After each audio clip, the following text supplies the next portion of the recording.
Hey, Barry. Hey, Al. How does a wizard get his bearings when he goes somewhere new? How? He casts Find Familiar. It's time for Compelled Duel.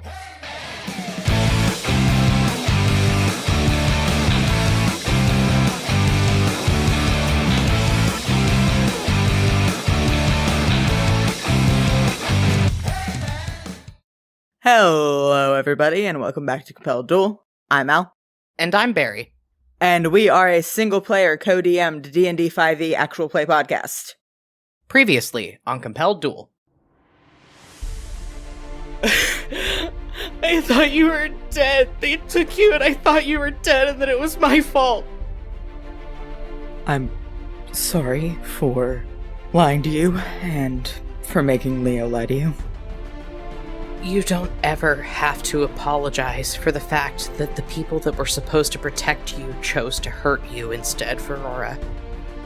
Especially not to me. It's hard sometimes to try and say what I'm thinking. Whatever monster is currently sitting on the throne of Astraria, I will help you kill it. Okay. So we scout out the tower, we see if we can find wherever they're keeping what's controlling that spell. We somehow manage to get in there and shut it down, and then we go after the turrets. The Hierophant makes another vague gesture with his priest's knife, and then slashes it across this young man's throat, and the priests chuck him over the side of this hole. Oh my god. Oh my god, that's what they did to Soren. You see the chasm from your dreams. This huge crowd, thousands of people, thousands of ghosts. We're gonna have to take over the whole island. That's the only thing we can do. I'm inclined to agree with that, yeah. What's the problem with that? I still haven't told you everything. Cid Illidan, the Hierophant of Astraria, takes two big, confident steps into this clearing. Keeping secrets, Sabine. That's not like you. Truth dies in darkness, after all. Hey, sis. Long time no see.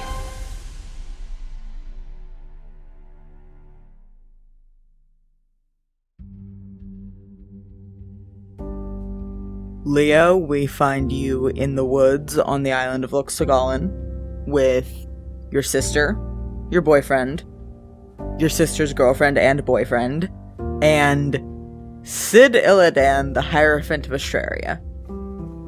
What are you doing? No time to think, no time to talk. Leo's gonna football tackle him. You're gonna football tackle a 15-year-old? We just watched him murder a man! I mean, yeah, he's a murderer, but he's a 15-year-old murderer. And we just watched him slit a dude's throat. Leo's not taking any chances, and it's not like Leo's a linebacker for the goddamn Patriots. He's 5'2" and 110 pounds, soaking wet. Getting tackled by him isn't gonna hurt Cid that much. Roll a grapple check. Shit, I gotta roll athletics for this, don't I? Yes, sir, that's how grapple works. Cool, -1. This should end well. A 9. Okay, and Cid can roll acrobatics, so let's see. Eat shit, you little punk. He rolled a natural 1. So it's a 6. So I body this teenager, is what you're telling me? Yeah, you tackle this gangly high school freshman. He tries to, wriggle out of your grasp in a way that you think he is very used to being able to do, but he has very obviously just gone through a growth spurt, and he does not know what his limbs are doing right now. So you manage to get him in a headlock. Fuck me running, okay. Yeah, Leo braces an arm around his neck and just holds him in place. You got 2 seconds to start talking. Cid, in this headlock, yells, "Get him off of me!" And then, tilting his head enough that he can look up at you and glare. He goes, "How dare you? I am the voice of Kimmerl." Yeah, and he's a punk-ass bitch, too. You don't scare me. Sid, the voice of Kimmerl, the Hierophant, the highest-ranked priest in Australia, slaps ineffectually at you. Sabine puts her head in her hands, and the captain kind of looks around at everybody and goes, should we be breaking this up? Sid stops slapping at you and looks up at you again and goes, "Does this make you feel good? Make you feel tough, like a big man? I'm 75. I can't even grow a mustache yet." Neither can I. You're not special. You think I care that you're going through puberty? I did that shit twice. Is anybody gonna hogtie him before he stabs one of us? Fee, as the only other person in this group that has watched this 15-year-old slit somebody's throat, is gonna take a length of rope out of her bag and just tie him up. Okay, as soon as he's tied up, Leo's going to try to locate and confiscate his priest's knife and then drop him on the ground. Yeah, you easily locate his priest's knife. It's on a loop around his belt. You grab that and just drop him. Just drop him in a heap. Well, I mean, given that Leo is operating under the assumption that this is the person that probably killed his fiancée, he's not exactly inclined to treat him with kid gloves. So yeah, he drops him. The Hierophant hits the ground, flops over onto his side, looking like the very picture of teenage angst, and says, "Yeah, this is a real low point for me, I have to admit." Leo ignores that and whips back around to look at Sabine. Okay, you seem to be the other person here who can clarify all of this. What the hell did he mean, "hey sis"? Sabine still has her head in her hands, and she just scrubs both of them down her face. As from behind you, Sid says, "It's a pretty unambiguous phrase."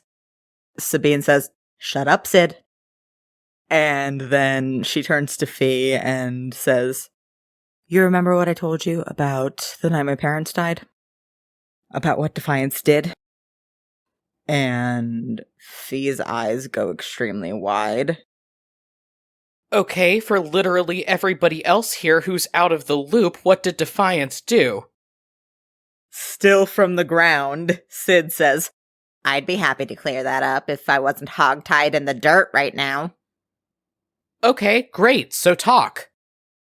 As you turn to look at him and say this, Sid looks up at you resentfully, blows a chunk of hair out of his face, and says, "I don't have to tell you shit."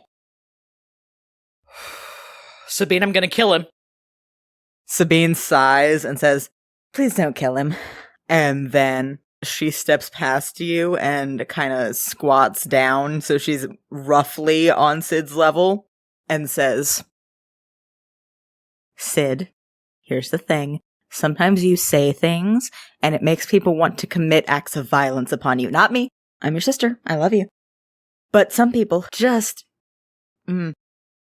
So it would be really beneficial for the situation if you could just let me handle it, please." Sid shifts his glare to her and says, "Oh yeah, because you have such a good track record of handling dangerous situations that I'm in." Ooh. Sabine winces as he says that. And then Sid turns to the rest of the group and says, "Not to interrupt a good interrogation once it's gotten started, but can we take this to a different locale? Because people are going to be looking for me very soon." Fine. We need to go back and tell everyone else what's going on anyway. Somebody get him up. Zed is gonna sling the hog-tied Hierophant over his shoulder, and you all head back down the beach to the rowboat where the rest of your party are. Hello again, everybody. We've got a visitor. You all stand there for a second, and then Ravain says, "Okay, is no one else gonna say it? I'm gonna say it. Did you kidnap a child?" I mean, a child that definitely kills people, if that helps improve the optics any. You also kill people! Ravain, I appreciate you. I get that you're trying to hold me accountable in this. Hold me accountable later. Let's get off the beach. Okay!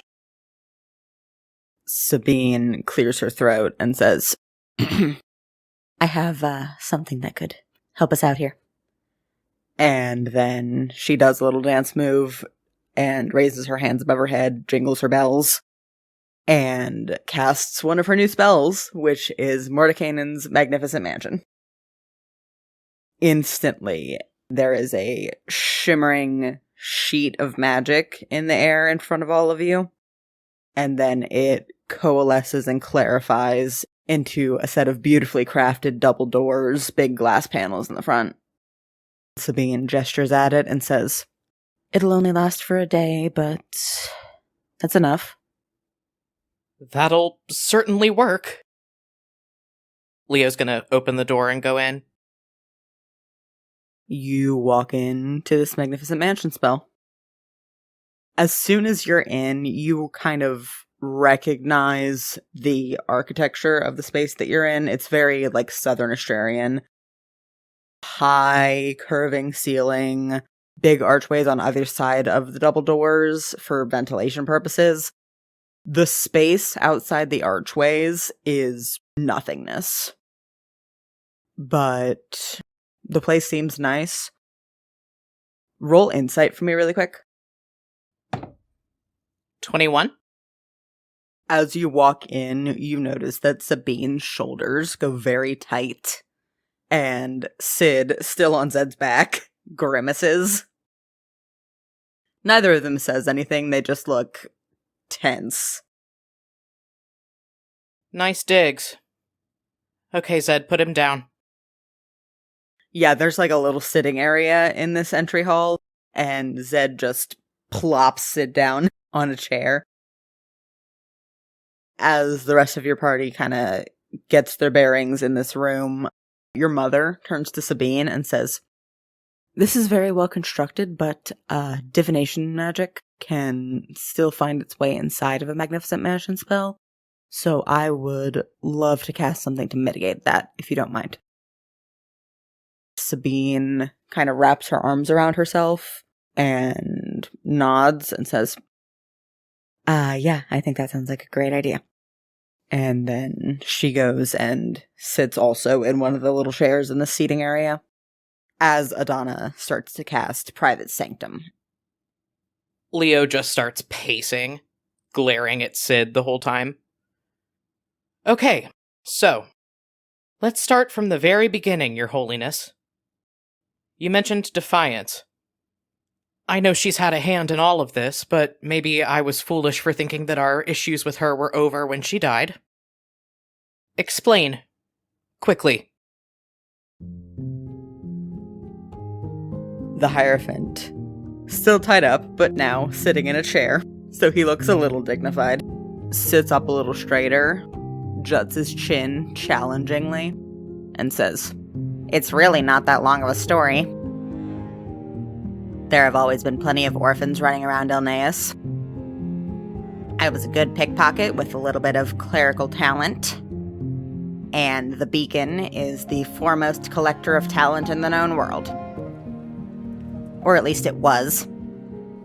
He looks over at Sabine for a moment and then shakes his head and says, When I was 50 years old, I became an orphan again. My siblings had to run for their lives, and Defiance was supposed to be helping. Didn't work out that way, so I found myself on Loex Tolgalen. She sold you to the priesthood. Probably to be a beacon plant and feed information back to the mainland, right? Sabine, Fee, does that motive track with you two?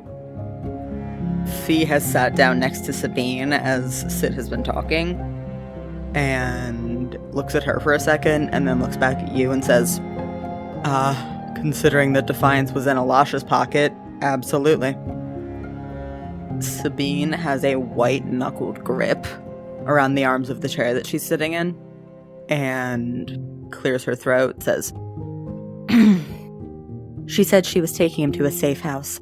I was trying to do the same with one of our other surviving siblings. I trusted her. And I didn't have the time to follow up. I had to leave the country. Leo clenches his hands behind his back and starts pacing a little bit faster. No, we're missing something here. Something's not adding up.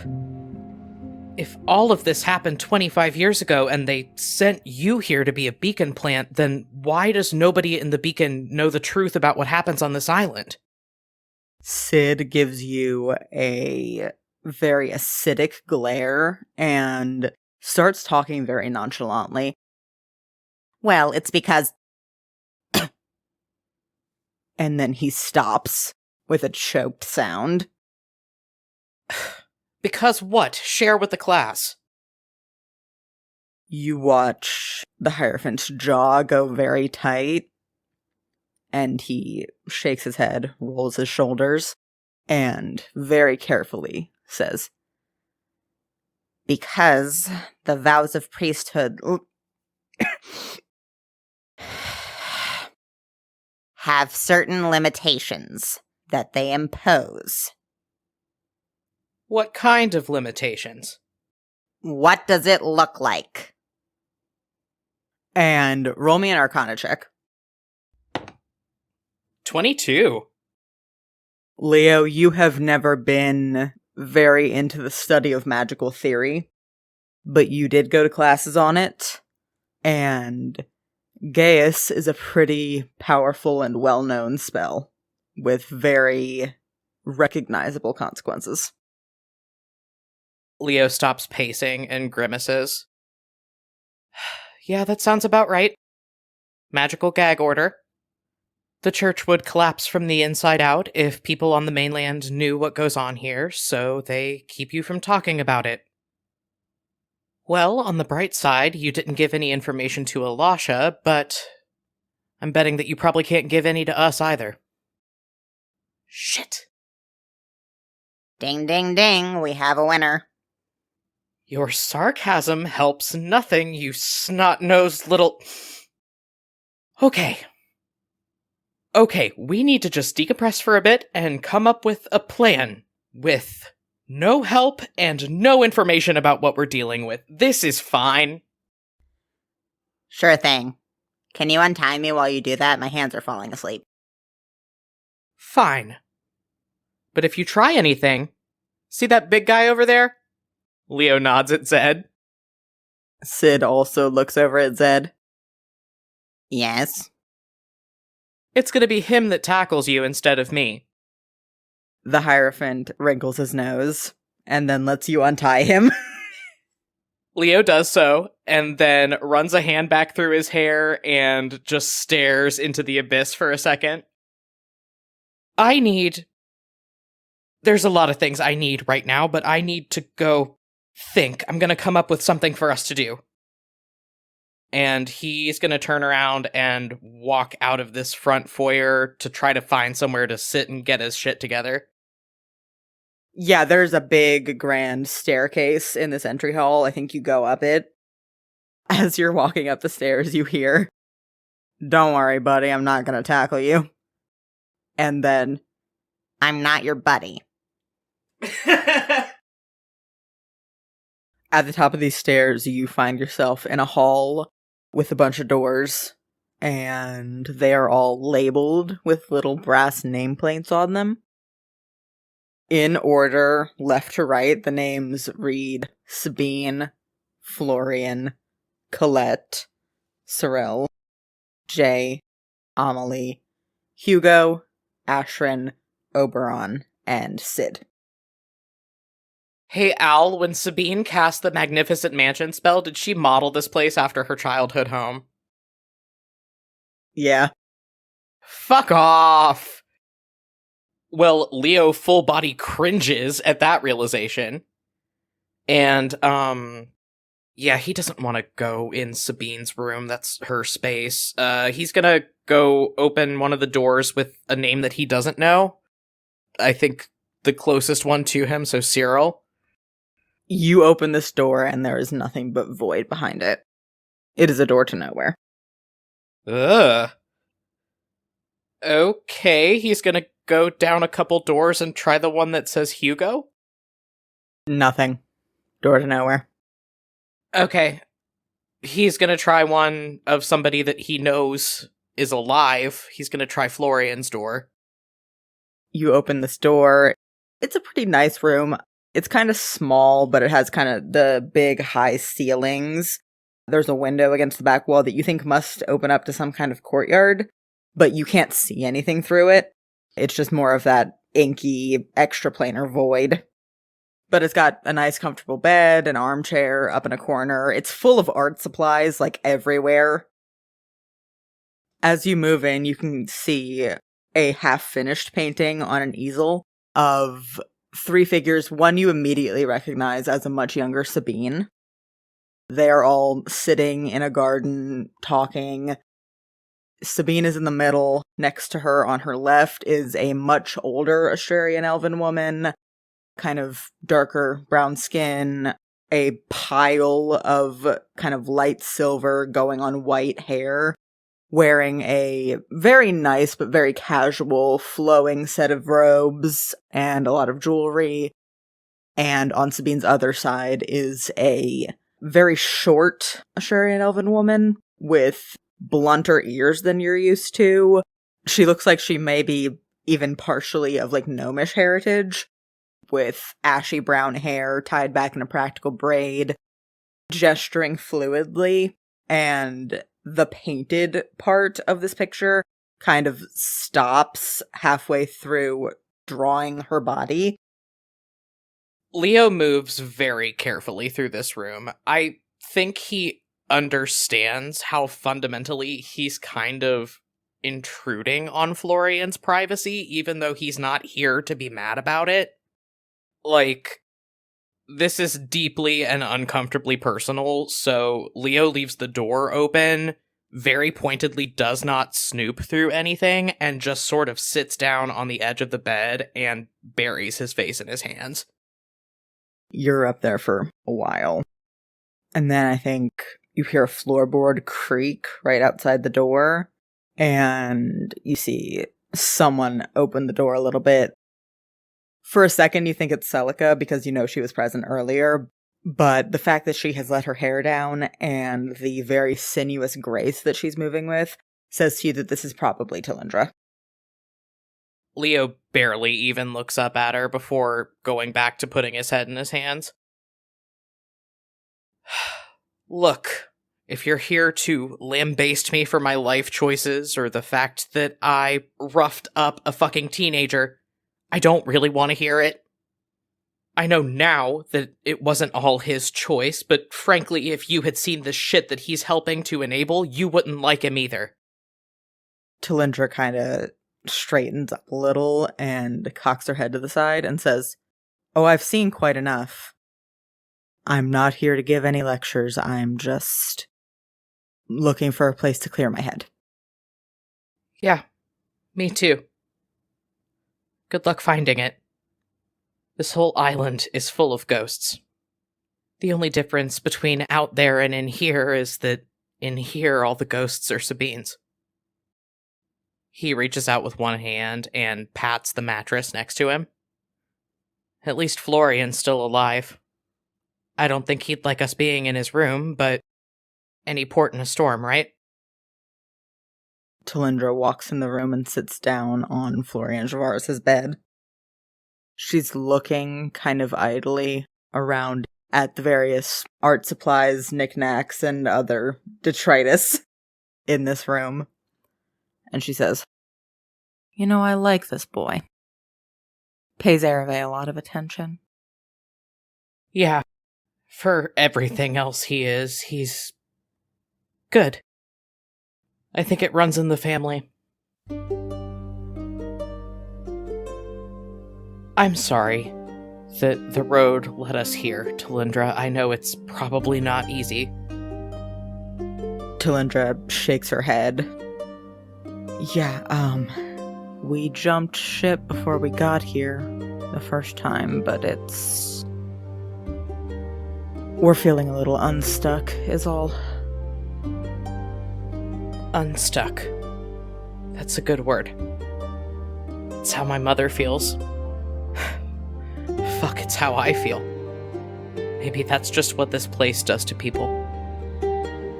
I shouldn't have stormed off like that, but I needed to think. How are things downstairs? She makes kind of a vague hand gesture.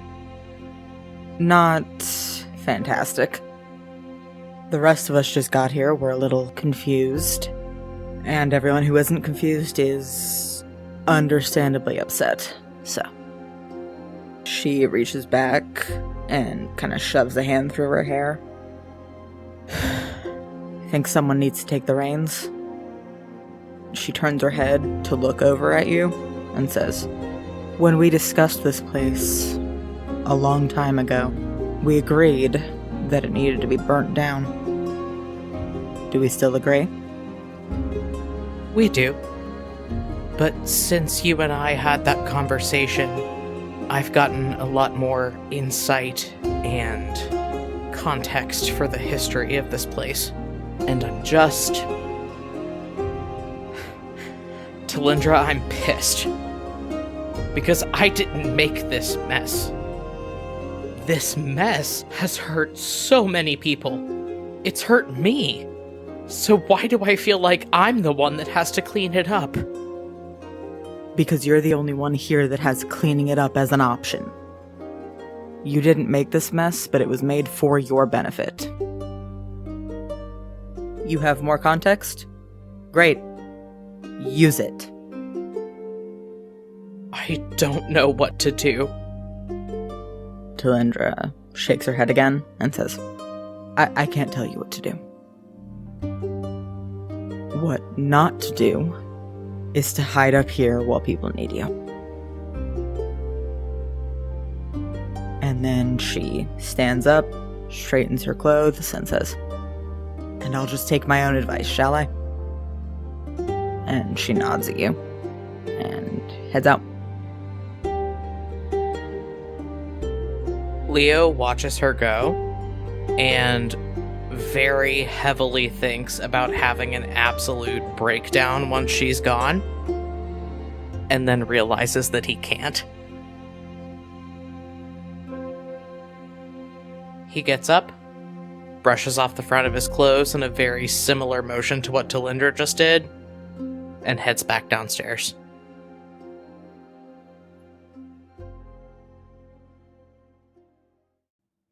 Fee, you find yourself in an extremely awkward situation. Most of your party is still hanging out in the foyer of this magnificent mansion spell. Leo has gone off to do whatever he's gone off to do. You notice Talindra follow him up the stairs after a few minutes. But other than that, everybody is kind of just standing around looking at each other in uncomfortable silence. Fee wants to melt into the floor. Sid, having recently been untied, is sitting in his chair kind of rubbing at his wrists. You see Zed look up the stairs like he wants to follow Leo, but then Eleonora comes over and reaches up to grab at his hand and squeeze. And as you're standing here, you are able to kind of take in the frankly impressive complexity of this magnificent mansion spell that Sabine has cast.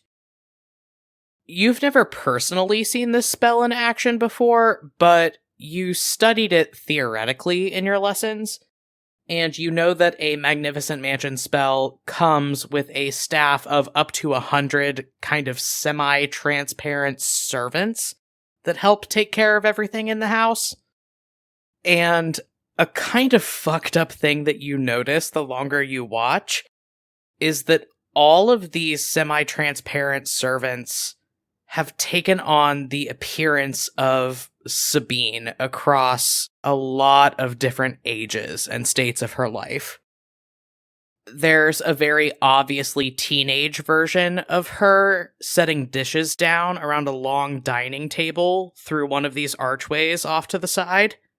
And after a minute, you feel a tug on your skirts and look down and see a version of Sabine that is almost unrecognizable, very young, like elementary school age, hair cropped short, wearing clothes that she would never wear now. The only things that tip you off to the fact that this is her are the hair color and the big dark eyes, reaching up towards you as if to take your cape and go hang it on a hall tree by the door. Fee's not gonna take that offer. Fee's gonna go hang her cape up herself, if it will make these little spectral Sabines happy. It does not make the little spectral Sabine happy, in fact. You get a look from this little magical construct that utterly exemplifies the feeling of a child who is trying their best and wonders why it's not good enough. The real Sabine is sitting on a love seat, curled up against the captain with her head on his shoulder, staring at nothing straight ahead of her, and numbly reaches out to hand her traveling cloak and a rapier in a scabbard on a belt to a spectral version of herself that is about the equivalent of 16, very awkward, still clearly learning what her aesthetic is, that dutifully takes them and puts them in a coat closet by the door. What are you doing? Fee kind of shifts back and forth on her feet for a moment, and then goes and sits down next to the captain and Sabine, wherever she can fit in on that love seat. It takes a little bit of effort. This piece of furniture is not meant to be functional. It is very decorative, so you have to kind of cram yourself in there a bit. But the captain scooches over as far as he can and lifts up his free arm to wrap around your shoulders as you sit down. Talindra comes back down the stairs into this foyer, pauses at the bottom, and rolls her shoulders back. And you've been around her long enough to kind of see the body language shift that indicates Celica kind of taking the front again. And Celica strides off across the foyer, sits down in a wingback chair next to Adana, who is playing with strands of jittery, disjointed magic between her fingers, and starts striking up a conversation. Not too long after, Leo also comes down the stairs. His eyes are really puffy. He looks upset. But he strides into the middle of this sitting area and braces himself a bit. Okay, how are we going to take over this island? I am open to any ideas. Fee sits up, clears her throat, says, Well, the natural first step seems to me to be taking over the tower. It's where the church leadership is housed, and whatever that thing that they're feeding people to is. If we have control of it, they can't push anyone else in. Oh, yeah, no big deal. We just have to take on a giant building full of the most powerful clerics in Astraria. What could go wrong? Fee gestures at Sid and says, We have an inside man. We're all formidable fighters in our own rights. I think we have a shot. Sid grimaces and kind of tangles his hands up in his lap. Well, you see, because of the limitations that I talked about earlier, I can't physically do anything that would act against the best interests of the church, but I can neglect certain duties that would allow all of you to do as much damage as you deem necessary. Can we work with that? If that's what we have to work with, I still think we can manage. Leo starts pacing again. You see Zed reach out to try to calm him down, and Leo bats him off. Okay, so we clear out the tower. No one can get off this island. All bets would be off if that happened, right? The first thing anyone with a sending spell would do is get in touch with Father and bring him and all of his remaining arsenal down upon us, which we're not equipped to deal with right now. I think we have to accept that someone's going to get a sending off at some point, so we have to be secure in our position before any reinforcements can get here. which means we have to do this fast and decisively. There's a moment where Leo looks very fragile and uncertain, but then he stiffens his posture, straightens up, and nods over at you. No, you're right. Okay, so we need strategy. We need a plan. I'm thinking 3 teams. We need a team that can go in and clear out the tower. So those will be our people that are fast, quiet, and deadly. Me, Zed, Mia, Mom. We'll need people waiting outside to take care of anybody that the initial strike team doesn't get. And then we'll need a team watching the docks to make sure that nobody makes it back to the mainland. Okay, so that'd be all of our archers. Ereve, Verity, Talindra, are you all okay with that? Ereve and Verity both shrug, like, yeah, this is okay. Ravane puts up a finger and looks over at Verity and says, well, obviously I'm gonna be involved in this. Through all of this, Celica has been settled in a chair talking to Idana. But you see her posture stiffen and she stands up, and Talindra clearly goes, yeah, we're good. Fee gives her kind of a look and then says, alright, and that's exits on either side covered. I suppose that leaves the rest of us in the thick of it, as it were. She looks at Kalessa and then Sabine and says, nothing left to do but smoke them out, I suppose. Sabine, who is still partially dissociating, goes, yeah, setting things on fire. I can set things on fire so good. Kalessa, however, gleefully goes, oh, I'm so good at setting things on fire now. And she reaches up both hands on either side of her face, snaps, and summons her wildfire spirit, which is a druid thing she can do now.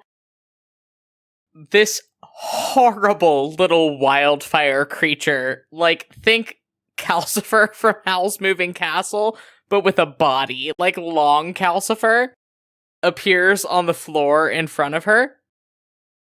Kalessa smiles brightly and goes, this is Bernie Cinders. He does great work.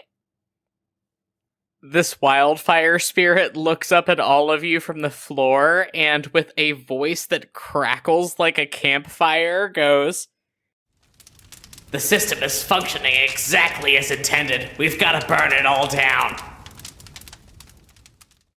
Fee looks at this little fire creature and then looks at Kalessa and says, I love him, actually. Right?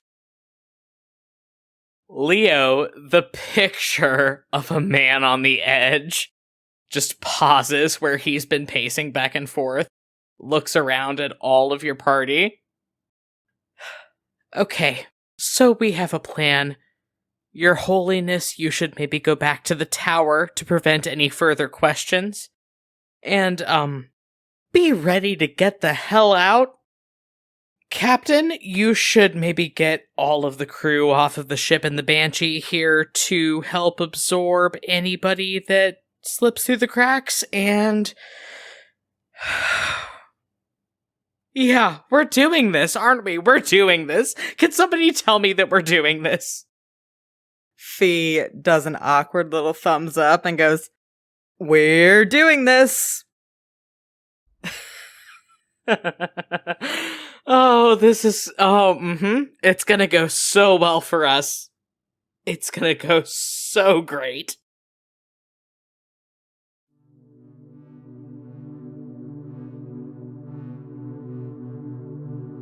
And doing this you are. Sid heads back to the tower at the same time as the captain goes to make contact with the crew of the ship and figure out where to position them. And as soon as he gets back, the rest of you head out. Ereve, Verity, Talindra, and Ravane head down to the docks, and Kalessa's little fire spirit, cackling, runs off into the woods on Loex Tolgalen towards the sort of housing for the lower-ranking priests. You see a low haze of smoke rise over the trees, and the rest of you head off towards what used to be the lighthouse of Loex Tolgalen. What's your strategy here? Okay, well, Sid said he was gonna help us out, so I'm assuming we have some kind of inroad that we didn't specify before all of this popped off. Leo's going to turn around to the team that is ready to catch people coming out of the lighthouse. So, Fee, the captain, I'm assuming a lot of our other heavy hitters like Eleonora, Fen, Sabine, people like that. Alright, you're about to hear some wild shit go on in there. Don't come in. Just catch everyone that comes out, okay? Eleanor and Kalessa both settle into ready stances, going back to back. Fen squares his shoulders, hefts his axe. Fee brings her shield up.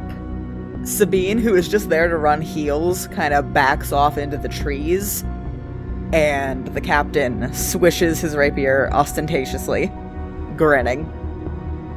Fee looks around at the rest of them and says, "Yeah, I think we can manage that." I need anyone to tell me that this is a good idea. There is a moment of resounding silence. And then Mia says, "Well, I'm excited about it." That is not comforting, Mia. Leo's gonna look around and check his team and make sure they're all good to go. Zed is looking up at this lighthouse assessingly. Your mother spreads her hands and looks at this disjointed cat's cradle of magic for a second, and then snaps them back together. And Mia is just checking the balance on one of their daggers, looking ready to go. Okay, so we're doing this. I'm gonna go check the front door and see what's going on there. You're just gonna try to turn the knob? The little punk said he could help us. I'm assuming that helping us includes leaving the fucking door unlocked. Al, yes, I am. Huh. Okay. Roll perception. 19. You don't hear any noise from inside, and the door is unlocked. Little bastard's good for something. Okay, come on, you guys. Leo is going to slip in through the front door and look around the bottom of this lighthouse. I don't know if you need or want me to roll anything to clear the bottom floor. Yeah, roll me a whiz save. 25. How's that taste? Tastes pretty good. You move into this grand lobby, and you can hear whispering from the big pit surrounded by stones. And if you look over it, you just barely see a shifting in the light down at the bottom of it. But you are able to resist its call, and you head up the stairs. I don't head up the stairs, actually. I usher Zed and Mia and Adana into the bottom of this lighthouse ahead of me, and then I shut the door behind me and I bar it. Roll sleight of hand, I guess? Does an 18 do anything? Yeah, that'll do it. You manage to bar and jam this door.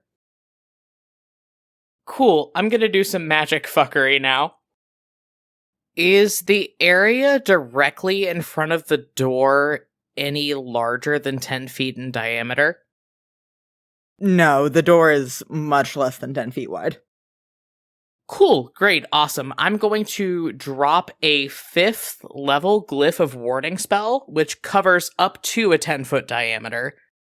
And I can bake any spell of 5th level or less into that Glyph of Warding. I'm going to specify that it will only be triggered if a member of the priesthood tries to get out through the front door. So any member of the priesthood that tries to come into this glyph of warding to unbar the door is going to trigger a 5th level flame strike spell when they do so. That's a fuck off powerful AoE spell, just for the record. Yeah, it sure is. Okay, cool. You set up this fucking essentially landmine in the middle of the floor. What other havoc are you going to wreak in my dungeon? I'm so glad you asked. Leo looks around at the rest of this infiltration party, points at each of them individually, and then points to the big spiral staircase and makes a motion as if to tell them, go all the way up to the top and shut the fuck up while you do it. Okay, you start heading up these floors. I'm gonna have you roll a group stealth check, first of all. Okay, Leo gets a 19.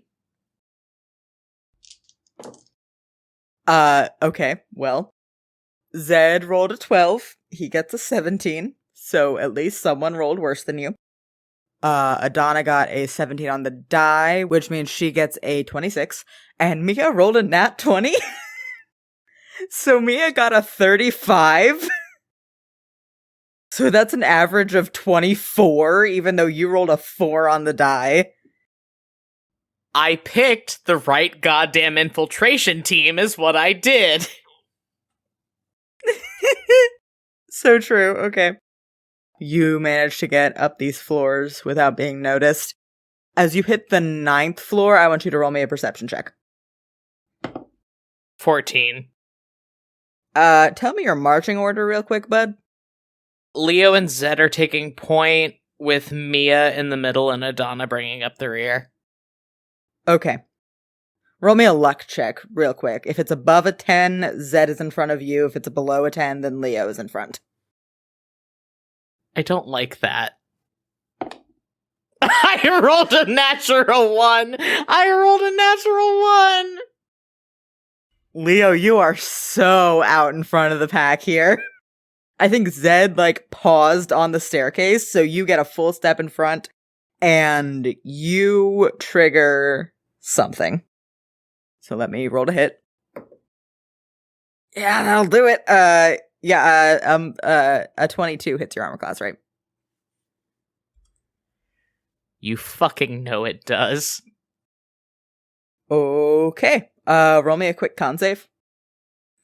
Oh, fuck. 19. Okay. So, first of all, you take 2 piercing damage, and then you take 12 poison damage as a dart comes out of the wall and hits right into the meat of your shoulder. Cool. How's that 14 damage taste? Bitter. Did I, have a chance to take a short rest while we were sitting in the Magnificent Mansion spell? Yes, I think you had time to do that after the captain left. Cool, I'm still fucked up by getting vored by the magic turret, so I'm gonna use all of my hit dice before applying this damage. So I was back up at full, but I'll go ahead and take that 14 now. And I'd like you to make me a con save to not make a noise and reveal yourself as you take this damage. 11! That will do it.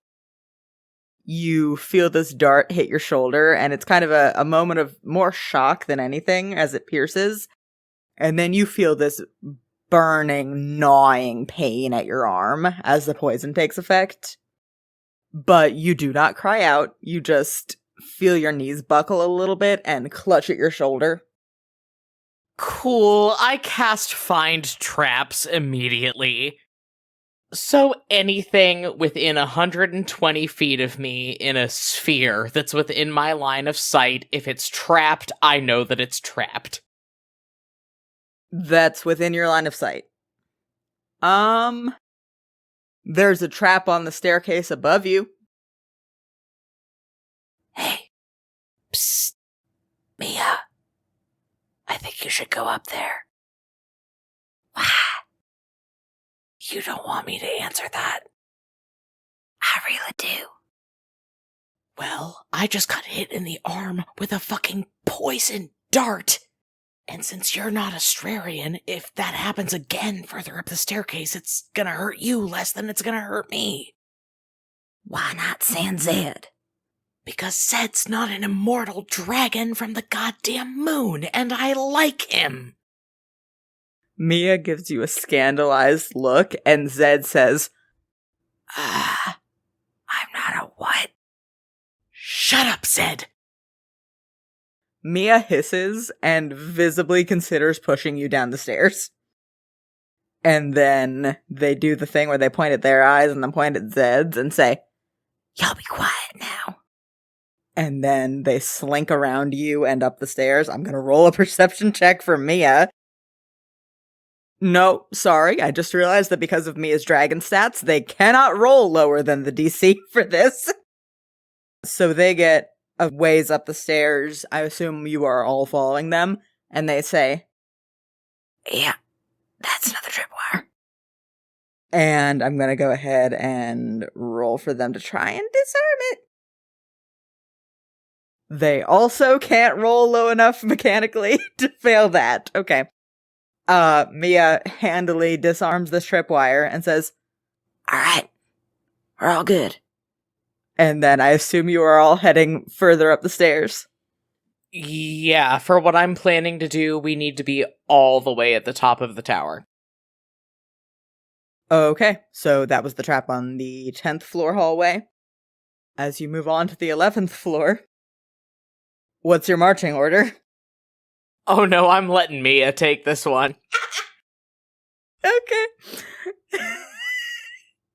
Mia stops at the top of the staircase, both arms spread out to stop the rest of you, and goes, Really? I don't know why you're acting so shocked. You're the only one of us that's actually been in here before. It's been 10,000 years. They did some remodeling. and then Mia disarms this third tripwire. And in front of the staircase on this final floor is a door which leads to the staircase into the lantern room. Mia gestures at it and goes, After you. Okay. Is this door in any way covered under the 120 feet of my previous Find Trap spell? it wasn't in your line of sight, so no. Motherfucker. Okay, I'm just gonna try to check for it then. I'm gonna roll perception. 14. Seems fine. Alright, cool. I'm gonna Thieves' Tools check it. 22. Okay, you take 1 piercing damage. And 23 poison damage. Son of a bitch! As a poisoned needle shoots out of this lock into your hand. Leo takes that poison damage and curses colorfully under his breath. Roll stealth. Fuck you. 19. That'll do it. But with that Thief's Tools check, you did unlock the door. Oh, fan-fucking-tastic. I don't feel great about using another spell slot, but I'm gonna cast Find Traps again before I go into this room. I open the door and I drop a Find Traps. You're gonna do that just inside the door? Because the door leads to a staircase up to the lantern room. No, actually, I'm not. I'm gonna reach back with my wounded hand, grab Mia by the back of the shirt, and shove them up the stairs ahead of me. Okay, Mia goes up the stairs ahead of you. And as they get to the top of the stairs, you hear a low... Are you also going up the stairs? Yes, with my head on a fucking swivel. So true. Zed and Adana are also going to follow you up. As you get to the top of these stairs, you are face to face with a skull. Yeah, we're in Astraria, that's normal. Leo has no reaction. What used to be the lantern room of this lighthouse has been replaced with essentially a mass crypt. There are just rows and rows of just racks of skulls. Each of them has a little plaque on the shelf that they're resting on. Roll me history really quick. 25. As you're looking around at these shelves, you recognize almost every name that you see. And you know instantly what this is. There is a sort of historical trend in Astraria of former archdukes and their spouses and people who are exceptional figures either in the Kimberlite Church as saints or in realms of like great philanthropy, great service to the public of Astraria being interred at Loex Tolgalen. And you are standing in the middle of them. And I want you to roll me a wisdom saving throw. Sure, fine, sure, great. This won't be traumatizing at all. Dirty 20. You feel a bolt of pain up your spine and a feeling like something is stabbing into your brain. And on like the edges of your peripheral vision, you can see figures moving around this room. But you manage to stomp it down, keep your shit together, and none of them fully solidify. Leo brings his hands up to press against his temples and shakes his head, eyes screwed shut really hard, but then gets back upright, and I'd like to make an investigation check to just kind of look around further up here and see if I can find anything useful or interesting. It strikes me now that Zed is probably having a bad time, huh? He doesn't like necromancy or bones. Oh yeah, as Zed gets to the top of the stairs behind you, you hear roll investigation. 21. Yeah, there are various, like, spare kind of holy symbols up here. There are various, like, boxes and chests that you assume are full of, like, grave goods, and there are various reliquaries kind of around the room. And there is a big suit of armor against one of the walls between these racks of skulls that is holding a longsword and looks like it is standing guard. Okay, nobody try to steal anything. I think that won't go well. But back up, get away from the stairs. Everybody else backs up away from the stairs, closer to the racks of skulls. Adana looks warily at a couple of the skulls and just positions herself away from them. And you see Zed shudder. But everyone backs up. What are you doing? Something devious and unhinged. I cast Cloud Kill down the stairs directly below us. So, I've done this before, it's poison damage, it's gonna affect Astrarians a lot worse, yada yada yada. But the thing about Cloud Kill is that it moves 10 feet away from me at the start of each of my turns, rolling along the surface of the ground, and the vapors are heavier than air, so they sink to the lowest level of the land, even pouring down openings. So this spell is going to sink down through the whole tower. And how long does it last? If I'm concentrating, it lasts up to 10 minutes. Excellent. Okay. Alright. You cast the spell, and it starts to disperse down the stairs, and then you hear ding ding ding, ding ding ding, ding ding ding. And I forgot to check for a fucking alarm spell. Wonderful. Jig is up, everybody. And as you're saying that, you hear, boss, we got a problem. I turn around. With a creak and the screech of metal sliding over itself, the big suit of armor against the wall is starting to move. Fuck! Fuck me! Leo turns around, gets Mia by their shirt and Adana by hers, and shoves them towards the stairs. Hold your breath, try to stay behind the spell, clear out the tower, we've got this. Mia and Adana start moving down the stairs. They're moving kind of slowly because they're trying to stay behind the spell that you've cast, but they're moving as fast as that enables them to do. The suit of armor continues creaking and screeching. You hear this alarm still going off. Very distantly under the alarm, you hear, Oh no! Intruders!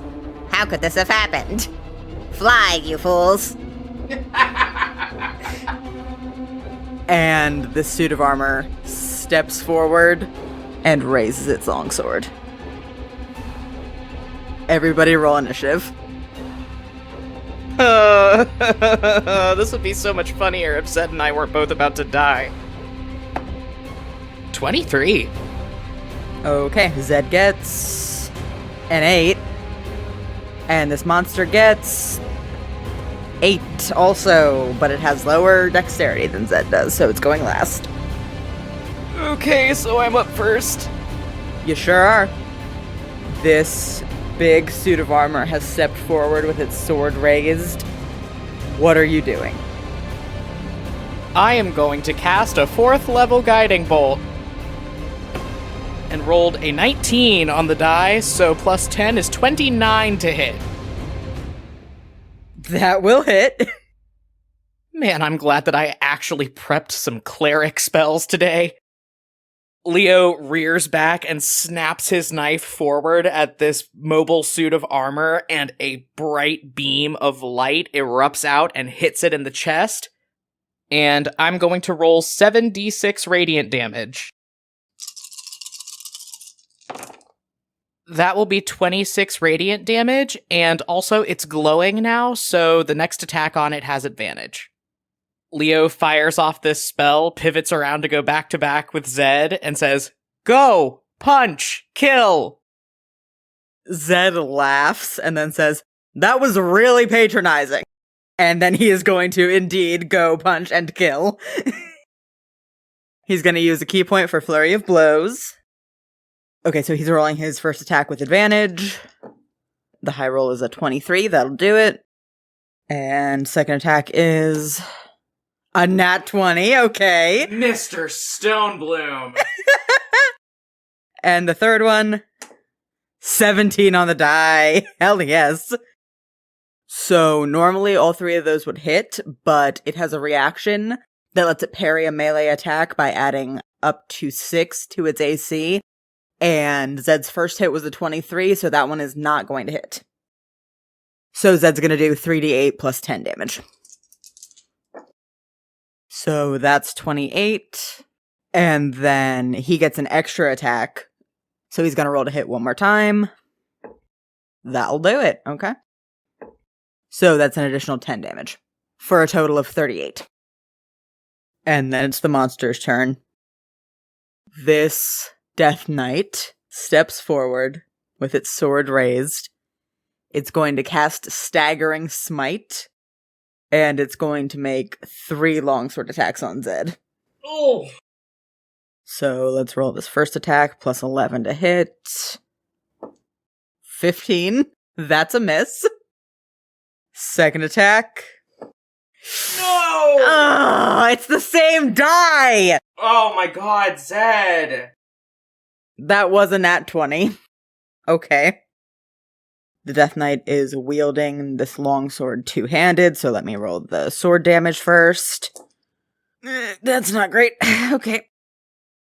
And then I'm gonna roll 8d8 necrotic damage that it just gets to add to a longsword attack. Okay, cool. And then I'm gonna roll 8d6 for the Staggering Smite. Okay, so that's a grand total of 85 damage. Holy shit, Zed! And then Zed has to make a whiz save. Oh yeah, 14 on the die, he's fine. So Zed dodges out of the way of this first longsword attack, and grins cockily, And then the second longsword slash goes after him and gets him right in the side. He staggers, and you can see there's magic glimmering along the blade of the sword. And Zed reaches both hands up to clutch at his head for a second and goes, ah! And then straightens up, bleeding heavily now. And this Death Knight gets one more attack. Oh my god, he's gonna die. He's gonna die. That's a 10 on the die, plus 11, just barely gonna hit. Okay. So before Zed can recover from this first slash, another one goes and gets him in the arm on the other side. And I'm gonna roll that damage. It's fine. It's all good. Al, I want you to look at me in my eyes. If you kill my boyfriend again, our friendship is over. It's all good. He's fine. 19 damage. He's okay. He has 13 hit points left. I would recommend a healing spell. You fucking think so? Yeah, it's my official recommendation as your dungeon master. You think I should cast a healing spell on Zed, who you just took down to 13 hit points in one round, Al? You think I should do that? Yeah, I think it'd be a good idea. I'm gonna kill you. Leo watches Zed almost get fucking murdered by this thing and lets out a panicked shriek. He just sort of lunges forward with one hand out. I don't think he really knows what he's doing. He's just acting on raw magical instinct. And his brand new 6th level spell, Heal, explodes out of his hand. And Zed gets 70 hit points back. Oh yeah, see, he's fine. He's fine. He has 83 hit points now. Which is almost as many hit points as the Death Knight did damage on its first attack. I can only do that once. But for the rest of my turn, I'm gonna use my movement to get up on a flank with Zed so that A, this thing has a target that's not just him, and B, so I can get sneak attack on my next round. Assuming that I don't have to revivify anyone. Okay, you draw up even. Zed, breathing heavily, favoring one arm, looks at you and goes, yeah, I'm sure we got this. And then he's gonna punch the thing again. He's gonna use another key point for Flurry of Blows, and he has advantage because you're flanking. So, okay, first one, double 17s. That's a 27. It cannot parry that. Second attack, high roll is a 24. It can parry that. Third attack, 18 on the die. Yep. So 2 of those are gonna hit. Zed does another 22 damage. He just lunges up on this Death Knight, goes wide with the first attack, but then he's just gonna pummel it with his second 2 attacks. And then he also has advantage on his extra attack. So that's a 22. That'll hit, and it doesn't have a reaction anymore, so that'll work. Barely. Okay. And then 1d8 plus 5. That is an additional 13 damage. So that is a total of 35, and you knocked this thing down half its hit points already, okay? It's fine. It's fine. Ah! This monster looks at the 2 of you, and it's going to cast Hold Person at 3rd level. I need you to make a whiz save, and I'm going to have Zed roll one. 23. Okay, and Zed gets 14. This Death Knight looks between you and Zed, raises one hand glimmering with magic from the pommel of its sword, and you feel something like a giant, heavy hand pressing down on you.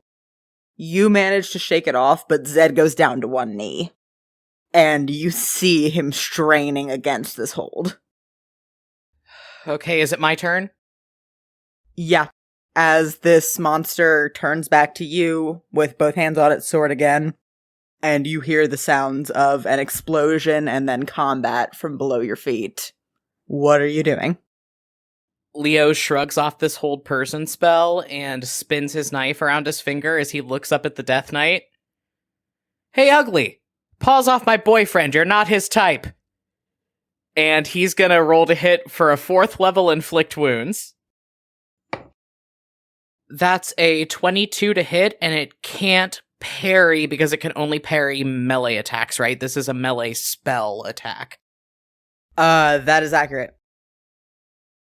I've already used my max damage on a necromancy spell from Kimrel's Blade for today, but I'm gonna go ahead and roll this 60-10 damage and then do my channel divinity to add an additional 27 necrotic damage onto this.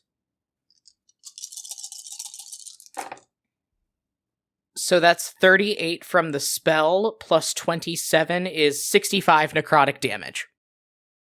Okay. You raise your knife, you cast Inflict Wounds. A beam of silvery magic shoots into this Death Knight, and it brings me no pleasure to tell you that it fizzles and disperses like smoke upon contact with this armor, because Death Knights are immune to necrotic damage. Come again? You do 0 damage, because Death Knights are immune to necrotic damage. I do something, because I have a Death Cleric feature called Inescapable Destruction, where my necromancy spells ignore all resistances. Resistance is not immunity. Fuck me sideways with a cactus. Okay, well that's my turn! Leo breaks off this big, bad inflict wound spell with all of the unearned confidence that he's been wielding throughout his entire life.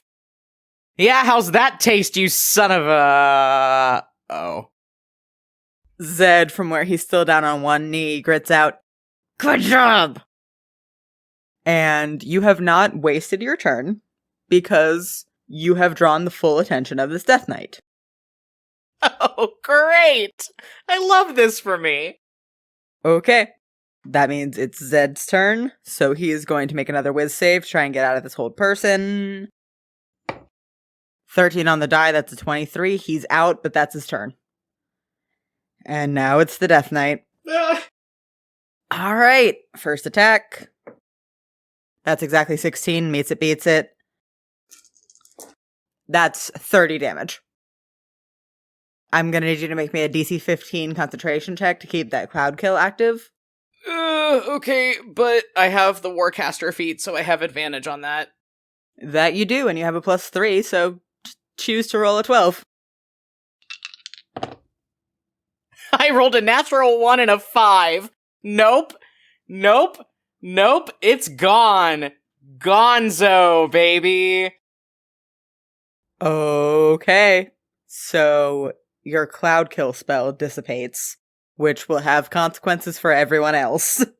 But not for you, because you're still in this combat. Maybe I won't live to see the consequences. I'm hoping that's what happens at this point. Roll your other 2 attacks. Second attack. Yep, that's a 16 on the die. That's gonna hit.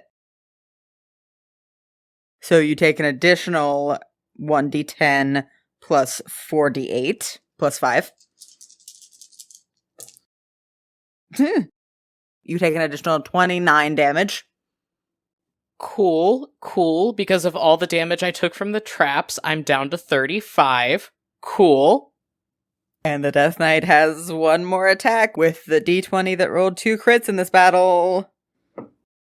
16. Just take me out back like Old Yeller. Just do it. 16, so it's just a regular attack. It's fine. You take an additional 30 damage. Because your cloud kill went down, I'm gonna roll a luck check to see if Mia and Adana are coming back for you. 19 on the die. Okay. We will not see the results of that this round. Okay, well, I'm starting out this round with 5 fucking hit points left. So I'm gonna start out by bonus action healing wording myself at 4th level, 4d4 plus 5. 13 plus 5 is 18 hit points that I get back. And because you can't cast 2 spells in a round, but you can do a spell and a cantrip, I'm going to try to hit it with a Sacred Flame with advantage because Zed is flanking. Well, good thing I had advantage because one of those was a natural 1, but the other one is a 22 and it's a spell attack, so it can't parry. So true. Roll damage. Okay, at my current level, that's going to be 3d8 radiant damage. 17. And because Zed is flanking, can I use my charge from Kimmerl's Blade to do sneak attack on a spell with this? I will let you do that. And because you're doing radiant damage with the spell, I would think that sneak attack would also be radiant damage. Okay, dope. So that's actually 2d6 more. Another 10, so a total of 27. Okay, and then it's Zed's turn. This Death Knight is focused on you with its sword raised to make another attack, and Zed skids in between the two of you, and he's going to make an attack. He's going to use Flurry of Blows, and then he's going to do his extra attack. And he has advantage on all 4 of those because you're flanking. So, first attack. That's a 28, which means the Death Knight cannot parry that. Second attack. A 27, the Death Knight cannot parry that. Third attack. Also a 28, the Death Knight cannot parry that. And with his extra attack, he gets... That's a 20, the Death Knight can parry that. But that's still 3 attacks. So that's going to be 3d8 plus 15 damage for Zed. 29. Zed skids between the two of you, grins. He is still bleeding and kind of shaky. But he says, "Hey, come on, I know he's got a loud mouth, but pick on somebody your own size, huh?" And then he's gonna punch this thing 3 times. And then it's the Death Knight's turn. It's gonna cast another Staggering Smite, and then it's gonna start swinging on Zed. First attack, 26, that's gonna hit. So that's going to be 1d10 plus 5 plus 4d8 plus 4d6. Okay, so for the first attack, that's 35 damage. And then he needs to make a whiz save. Yes! Natural 19, yeah baby! So he, again, gets hit with the sword and clutches at his head with a pained noise, just... And then visibly shakes it off. Shifts back into a fighting stance with his teeth gritted. And this Death Knight is going to make another attack. That is a 7 on the die. That is not going to hit Zed. It gets one more attack. Yes! Yes! Yes! That is a 5 on the die plus 11 is 16. That does not hit. Fuck yeah! Zed shakes off the Staggering Smite, readies himself back into a fighting stance, and then this Death Knight swings at him 2 more times, and he dances out of the way and settles back at your side with his fists raised, and says, "Gonna have to try harder than that." What's the total amount of hit points that Zed has left right now? 48. Okay, so more than I do, but not enough to take 3 more hits from this thing, probably. Even if Mia and Adana are coming back for us, they've been running down the stairs for 2 rounds. It's going to take them at least that long to get back up. Give me a second. I need to look at my spell sheet.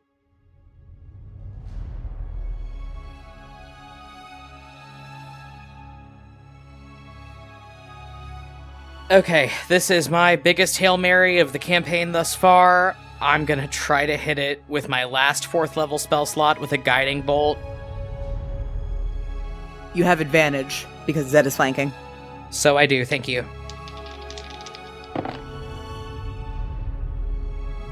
25. Ranged spell attack, it can't parry. That it cannot. That will hit. Roll damage. Gah. Not the best I've ever rolled, but 20 damage and Zed's first attack on it has advantage. There is a moment where Leo heavily considers dropping a 4th level life transference and knocking himself out to keep Zed up and able to take this thing down. But then he looks over at him, down at himself, at both of them, still up, still fighting, and changes his mind at the last minute before the magic leaves his knife, and lights this thing up like a beacon. He smacks Zed on the back with his free hand and says, "Go get him, honey." Zed already has advantage, so how are we gonna house rule this? I think it says in the rules that advantage doesn't stack, but because Guiding Bolt is so geared towards giving the next attack a 1-up, I would let you roll with advantage for the first attack, and if that advantage misses, you can roll one more time to take the effects of the Guiding Bolt into account. Yeah, that makes sense. Okay, first attack. 19 on the die, baby! Because this Death Knight has such few hit points left, I'm gonna roll the damage for this before I roll another attack.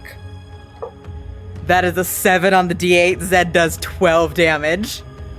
How many did it have left? 11.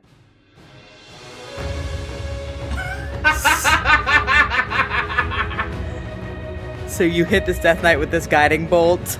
It shoots into the armor and lights it up from the inside. You pat Zed on the back and say, "Go get him, honey." Zed grins wide and bright and extremely smug.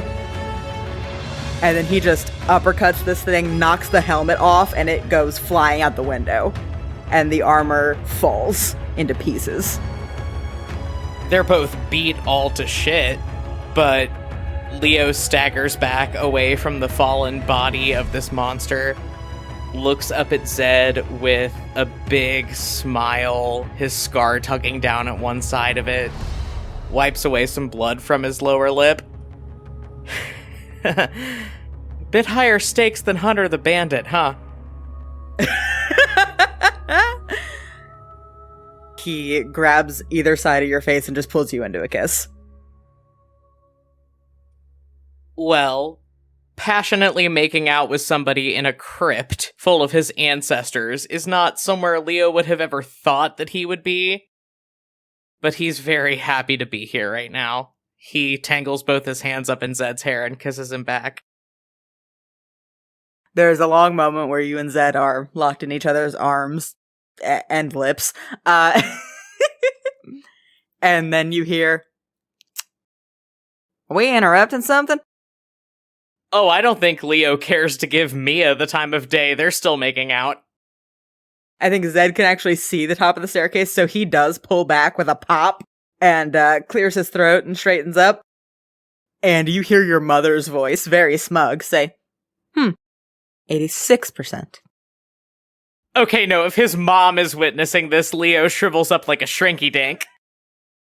Okay. You and Zed pull away from each other awkwardly. Mia and Adana are indeed standing at the top of the staircase because they started running back up when the cloud kill spell failed. What are you doing? Well, we killed the thing. Obviously, we're good. We're fine. The threat is mitigated. And on that note, Leo's gonna start tearing through all of the reliquaries and chests and potential treasures up here. You're grave robbing your own relatives? My relatives that put a horrifying death knight here to attack their own flesh and blood. You're goddamn right I am. Fair enough. Roll me investigation. 21. Okay, with the 21, you start tearing through these reliquaries. I think you find 2 diamonds, so you can cast Revivify again, in case you need to. As you're walking around this room looking for anything useful, the ghost of Soren appears, leaning up against one of these racks of skulls, looking around distastefully. And then he catches your eye and nods at one of these skulls, and you see that the plaque below it says Idlander Valcyne. Oh, this should be good. Leo goes over there. Just visually, like, immediately, you can tell that the skull is not shaped how you expect skulls to be shaped. The teeth are much bigger than you would expect, and there are little bumps of the roots of horns coming up from the forehead. And the eyes are shaped weird somehow. It's hard to put your finger on it. And this skull is wearing a golden gem-studded circlet. And over the forehead, between the bumps where the horns used to be, the circlet is closed with a big, decorative engraving of a skull that lays flat against the forehead of what is left of Elander Valcyne.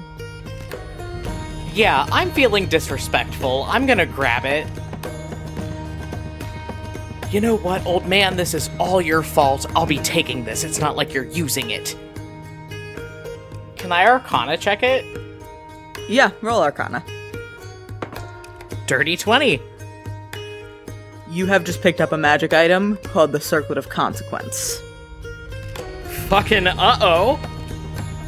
The mechanical impact of this item is that every time you miss with an attack or an ability check, the DC to crit on your next attack goes down by 1. So if you miss on 2 attacks, then the next time you hit, if you roll an 18, a 19, or a 20, it counts as a crit. And, like, that compounds into attacks and ability checks until I roll a nat 20? Until you crit, yeah. Oh, that rocks! Do I need to take the normal hour to attune to this thing? Nope, it is instantly attuned to you. You pick it up and it goes almost searingly hot in your hands and then dies down to just a pleasant warmth. And you know, looking at it, that it would fit perfectly. Leo weighs this circlet in his hands for a moment, and then carefully picks it up and puts it on his head. He looks around at Zed and Mia and his mother, and breaks out into a big, confident smile. Well, what are we all standing around up here for? We've got work to do. And that's where we're gonna end for this week. I believe that gay love can pierce through the veil of death and save the day. So true, so true. And we'll see what happens next time On Compelled Duel.